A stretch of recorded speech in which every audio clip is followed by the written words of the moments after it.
Hello friends, good morning and welcome back to my channel. और आज का हमारा टॉपिक है that is geography class six का हम चैप्टर 2 करने जा रहे हैं। और हमारा चैप्टर 2 है that is globe latitude and longitude. और जो ये हमारी जो सीरीज़ है इसका बेसिक मोटिव है कि हम नीडी स्टूडेंट्स की हेल्प करना चाहते हैं, जो सेल्फ स्टडी कर कर यूपीएससी क्लियर करना चाहते हैं, उनका कंसेप्ट क्लियर नहीं है कहीं ना कहीं। और क्या कर सकते हैं, मेरे साथ जुड़िए, मैं भी एक बिगिनर हूँ, मैंने भी अटैम्प्ट देना है और आप भी मेरे साथ पढ़िए। और क्या कर रहे हैं, हम सीरीज़ में चैप्टर बाय चैप्टर बुक को करेंगे। हो सकता है कि हम लेट हो जाएं, बाकी से पीछे हों, लेकिन हाँ, हम हर एक स्टेप सोच समझ कर और बेसिक कंसेप्ट क्लियर कर कर ही आगे जाएंगे। सो होप्स आपको मेरे लेक्चर अगर पसंद आए तो आप कमेंट सेक्शन में बता सकते हैं और चैनल को सब्सक्राइब जरूर करिएगा। चलो बढ़ते हैं हम अपनी स्टडी की तरफ। That is chapter 2 globe latitude and longitudes. Globe क्या होता है, आप सभी ने ग्लोब तो देखा ही होगा ना, स्कूल में कहीं पर भी। एक्चुअल में ग्लोब होता है, globe is a true model of the earth. Earth का एक मॉडल होता है, हम अर्थ को रिप्रेजेंट करते हैं, उसे हम क्या बोलते हैं, ग्लोब। अर्थ को आप छोटी कर दो तो वो ग्लोब बन जाता है। It is a varying size and type, इसका अलग अलग साइज भी होता है, टाइप भी होता है। आप शॉप पर जाएं, अलग अलग साइज के आपको ग्लोब मिल जाते हैं। ग्लोब इज़ नॉट फिक्स्ड, कहते हैं कि ऐसे नहीं है कि हमने ऐसे चिपका दिया एक जगह पर फिक्स है, वो मूव नहीं कर सकता।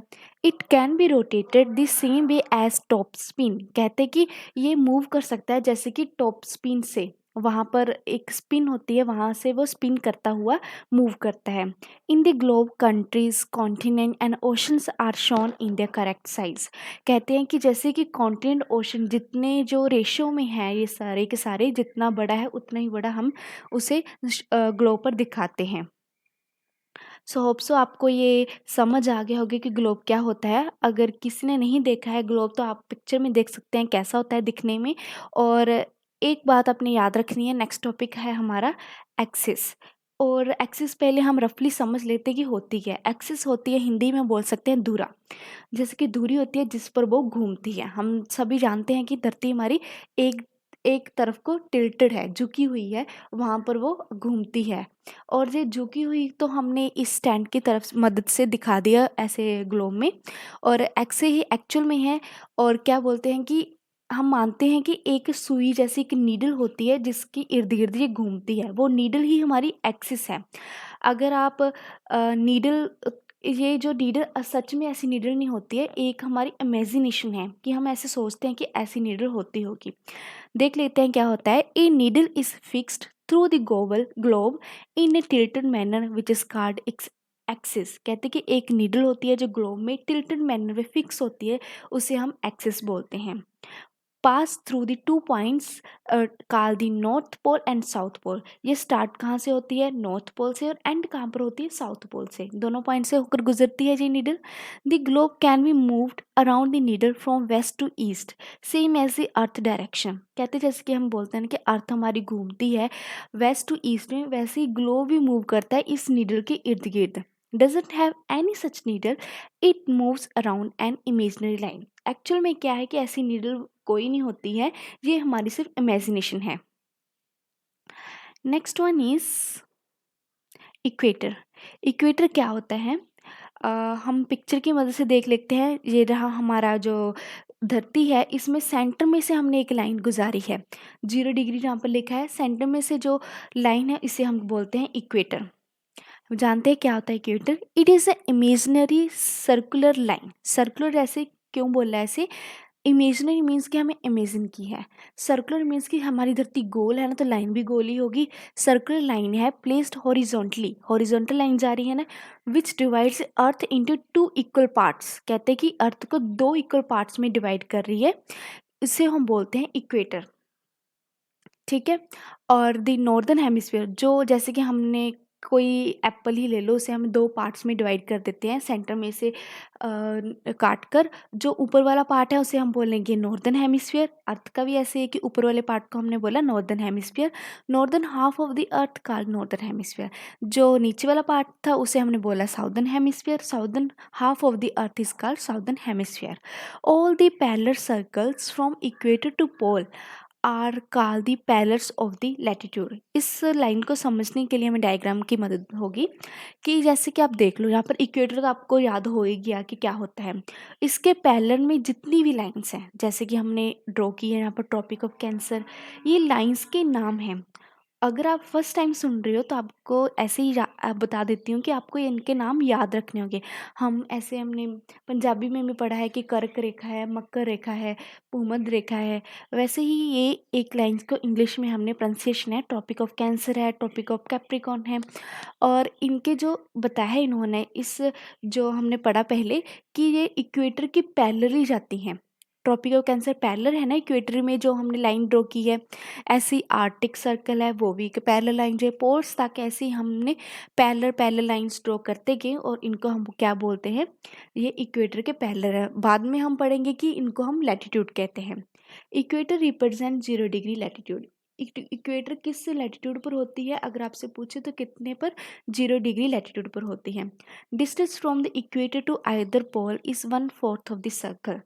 कहते हैं कि इक्वेटर से हम पोल की तरफ जाएं तो कितना डिस्टेंस होता है, 1/4 हिस्सा होता है सर्कल का।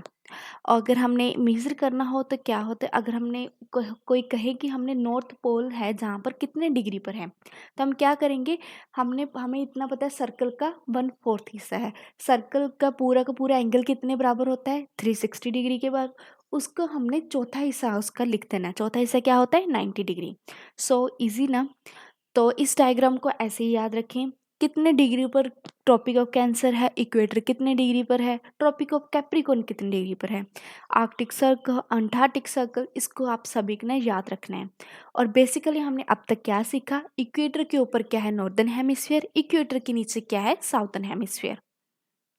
नेक्स्ट वन, नॉर्थ पोल कितने पर होता है, 90 डिग्री नॉर्थ लैटिट्यूड पर।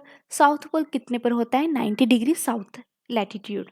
All parallels which are north of equator are called north latitude. Similarly, all parallels which are in south of equator is known as south latitude.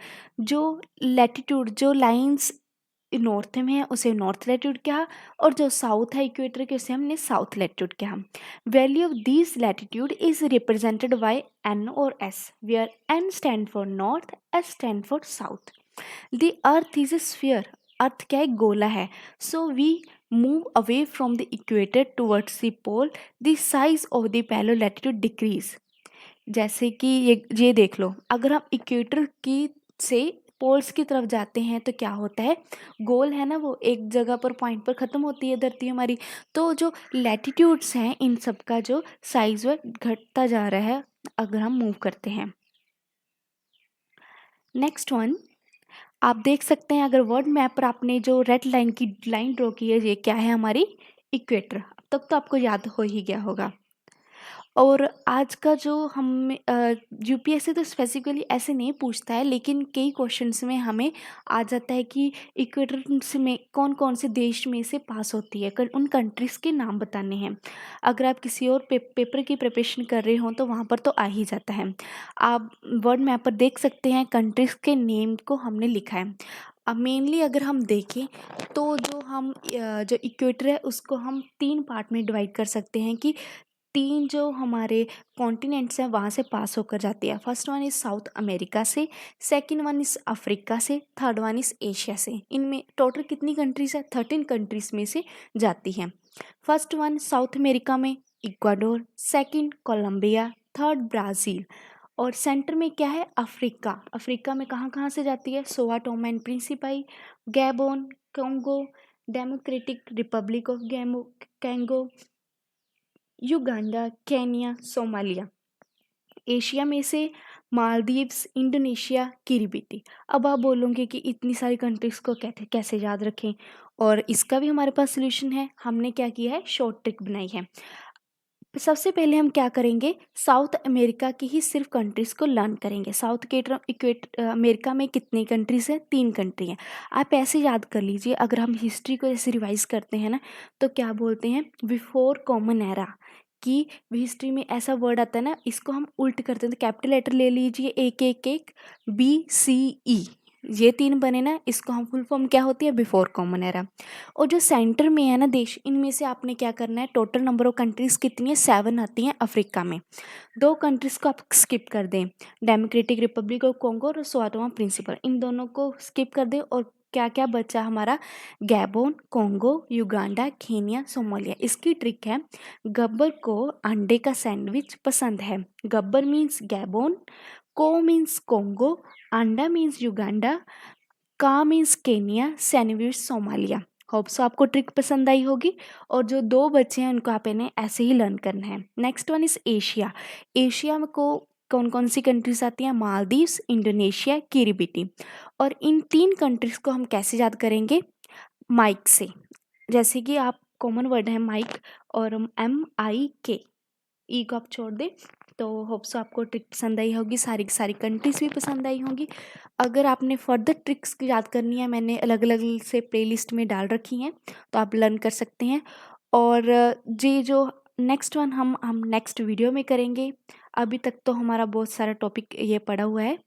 और hope so आपको पसंद आई होगी video. Channel को subscribe जरूर करेगा और इसका पार्ट 2 देखना मत भूलिएगा। Thank you.